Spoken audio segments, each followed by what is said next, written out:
Have you ever noticed how your energy, maybe your mood, or even just your focus can shift really dramatically, through the day or maybe day to day? One morning you wake up feeling, well, clear, energized, totally ready to tackle anything. The next you might find yourself feeling restless, driven by, I don't know, 1,000 competing thoughts. Or perhaps just heavy, unmotivated, like you're kind of stuck in neutral. So what's truly behind these fluctuations we all experience? Well, today, in this deep dive, we're going to explore some really profound insights from an ancient text, chapter 14 of the Bhagavad Gita. It's often called the Yoga of the Division of the Three Gunas. And it introduces this fascinating idea that everything in material nature, including our own shifting states, is shaped by three fundamental qualities or forces. They're called gunas. Our mission really for this deep dive is to unpack these three powerful forces, Sattva, Rajas, and Tamas.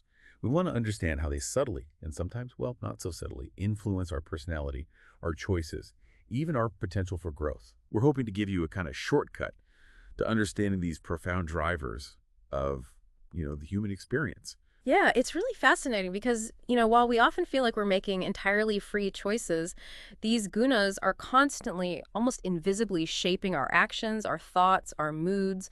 And what the Source offers isn't just labels for these states, but actually a remarkably clear path on how to understand, navigate, and ultimately transcend them. Okay, let's dive into this then. The Bhagavad Gita tells us that everything in material nature is made up of these three qualities. So where should we begin with these foundational forces? Well, let's start with sattva. You can sort of imagine it as the quality of purity, maybe light, harmony. It's associated with bringing wisdom, peace, clarity. When sattva is dominant in you, you tend to experience joy, balance, a sense of selflessness. It genuinely elevates your consciousness. Think of those moments where everything just clicks, where you feel both productive and really at peace. Ah, okay. So when we're feeling that serene focus, that sort of inner calm, even when things are chaotic around us, that's sattva at play. What's a real-world example? Like, where might someone be clearly operating from a sattvic state? Sure. A person operating predominantly from sattva might be someone who naturally seeks truth, finds real fulfillment in helping others, maybe without expecting anything back. They're often drawn to activities that bring inner calm, like, say, meditation or deep study. People often see them as wise, compassionate, stable. You could maybe picture a scientist meticulously seeking truth in data, or perhaps a teacher patiently guiding their students, both deeply immersed in that clarity and purpose. Right. Okay. That makes sense. Then we shift gears, I guess, into a completely different energy with rajas. You said this is the quality of passion, activity, restlessness. Exactly. Rajas is driven by desire, by ambition, by a need for action and achievement. It's the thing that binds you to outcomes, fuels your ego, and frankly, it can really agitate you. You feel that restless energy, that constant push to achieve something, to make something happen. Yeah, I think we all know that feeling. Oh, definitely. A rajasic person is often, chasing success, status, recognition. They're the entrepreneurs, the athletes, the movers and shakers in the world. Their actions are potent, definitely, but they're often tied very strongly to specific results or desires. It's almost like being caught in this perpetual cycle of doing, where the goal is always just around the next corner. Yeah. And that can lead to a constant sense of striving and sometimes, discontent. Okay. Striving, action, desire. Got it. And finally, we encounter Tamas. This sounds like the heaviest one. Quality of inertia, darkness, ignorance. That's a good way to put it. Tamas brings confusion, laziness, even delusion. It leads to procrastination, fear, and just a general dullness of mind. It really is the energy that pulls you down, making you feel stuck or heavy. The Source makes this really crucial point, doesn't it? It says, these gunas bind the soul to the body. What does that mean exactly? That's right. It's a fundamental point. It means they fundamentally influence our experience in the material world. They sort of tie our consciousness to the physical experience. So if Rajas is about that constant striving and agitation, Tamas is about a profound lack of motivation, maybe even apathy. A tamasic person often avoids responsibility, procrastinates, and can easily get lost in confusion or self-delusion. It's that feeling of wanting to do absolutely nothing, even when you know you probably should. Yeah, that feeling of just inertia. Okay, but here's where it gets really profound, I think.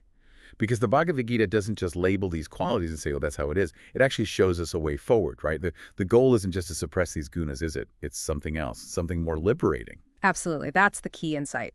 The ultimate aim is to rise above them, to become the witness. The Gita actually says, He who does not hate the presence of the gunas, nor longs for their absence. He transcends them, which highlights that it's really about detached observation. It's Yeah. not a struggle, not an attempt to eliminate them entirely. Think of it maybe like watching clouds pass by in the sky. You observe them, you notice them, but you aren't swept away by them. You know, you're the sky, not the cloud. Hmm. I like that analogy.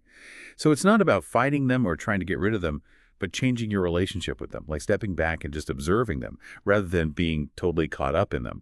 But okay, how does one actually do that, practically speaking? What's the application of this idea of transcendence? That's the crucial question, isn't it? How do we make this real? Well, the text provides a powerful path. It says, "The one who serves me with unwavering devotion rises above the gunas and attains liberation."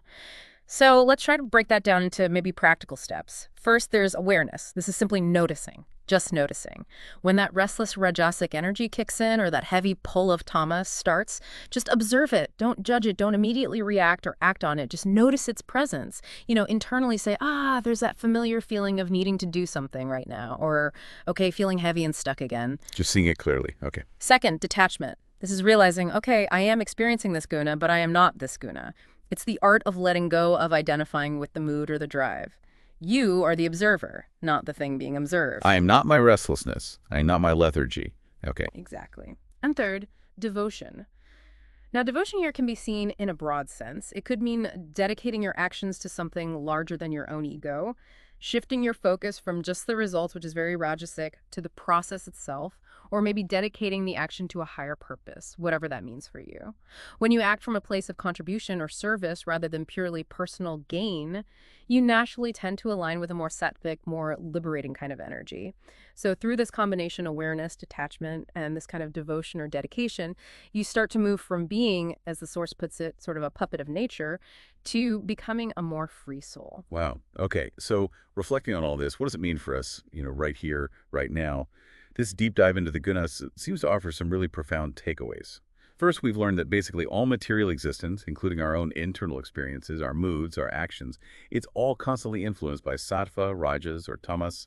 They're always interacting. hmm And crucially, that these gunas are what bind the soul to the body, as we discussed. They fundamentally shape our experience in this material world. And your dominant guna, or the mix you're experiencing, profoundly shapes your personality, your tendencies, even your potential for growth. It directs your inclinations and what you pursue in life. But the really hopeful part, the good news, is that the Source also shows us the path to transcendence. It's not about being stuck. Through awareness, through detachment, and through devotion, we can actively allow ourselves to, rise above them, as the text says. Exactly. And ultimately, true liberation, true freedom comes from seeing beyond these natural qualities into the deeper self, recognizing that you are not merely a product of these forces, but something far beyond them. You are the consciousness that witnesses them all. That's powerful. So a challenge maybe for everyone listening. As you go about your day, perhaps after hearing this, just take a moment here and there, check in.